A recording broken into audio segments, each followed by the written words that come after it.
Okay, ladies and gentlemen, it is time to hear about concussion. We have services through HSHS Medical Group and Dr. Scott Billion, but there are a number of resources provided for the district for concussions, from impact, cutting-edge technology beta testing, policy consultants, and education experts.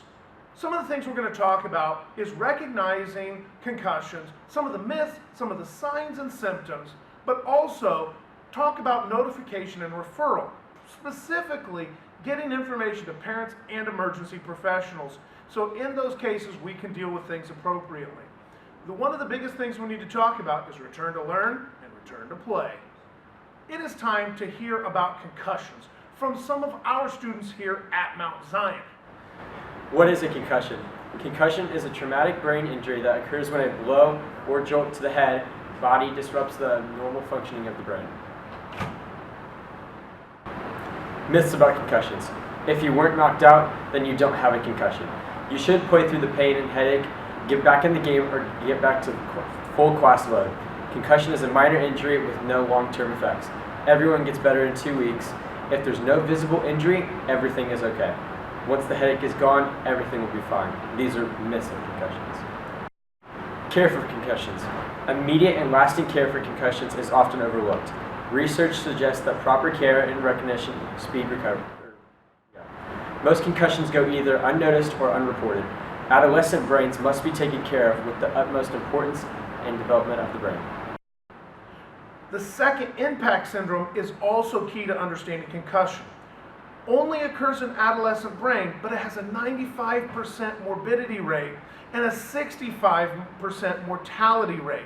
This occurs when the brain hasn't fully recovered from the previous injury, and this can be caused by even minor impacts or issues. When to seek urgent care. Seek care quickly if any or of the below symptoms are present and if there are behavioral changes. Symptoms are headaches that worsen, seizures, neck pain, unusual behavior changes, very drowsy, cannot awaken, repeated vomiting, slurred speech, significant irritability, can't recognize people, increasing confusion, weakness/numbness, less responsive than usual. Common signs and symptoms. Physical symptoms: headache, fatigue, dizziness, balance disturbance, visual disturbance, nausea, vomiting, sensitivity to light, sensitivity to noise. And the cognitive symptoms: mentally foggy, slowed down, difficulty remembering, and difficulty concentrating. Common signs and symptoms continue.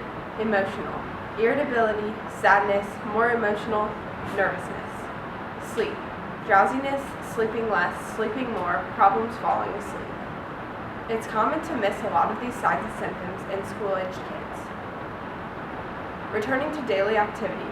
The key to recovery is rest. Avoid physical activities, cognitive activities that increase symptoms, early sleep, lengthy cognitive activities. Examples: homework, job, video games, movies, texting, and computers. Sleep as much as needed. Naps. Brain is recovering, not necessary to awaken periodically. Returning to daily activity. No high-risk activities that may result in head injuries. PE, sports, climbing, riding bikes, motorcycle driving. Can return after examined and cleared by a qualified health professional with concussion experience.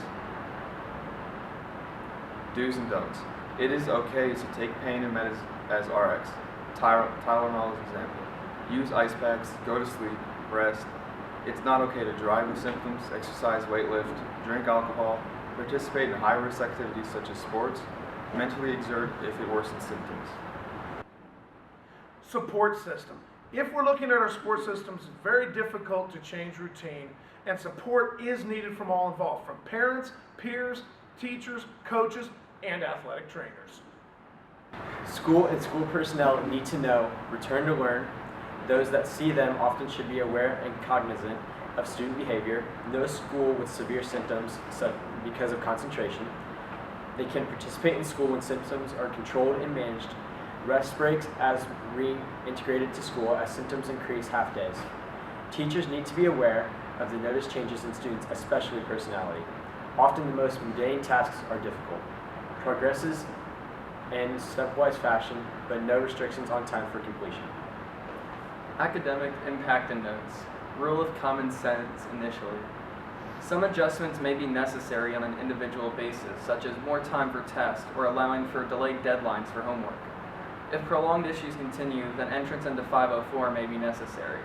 Maybe more work, but necessary for injuries that are prolonged. Gaming of the system can be a problem. You know your students and their history. Return to sports and recreation. Never fully return with any symptoms unmanaged. The student must be cleared by a physician. Frustration and anger are common, and full recovery decreases chances of reoccurrence or re-injury. Administration and policy in schools. Proactive and set guidelines for all. They're meant to protect the school district. No confusion among staff and support staff, and clear rules for all involved parties, including student and parents. Academics is where this injury will be most impactful in the long run. Group effort with best interest in the student. Mount Zion Concussion Oversight Team.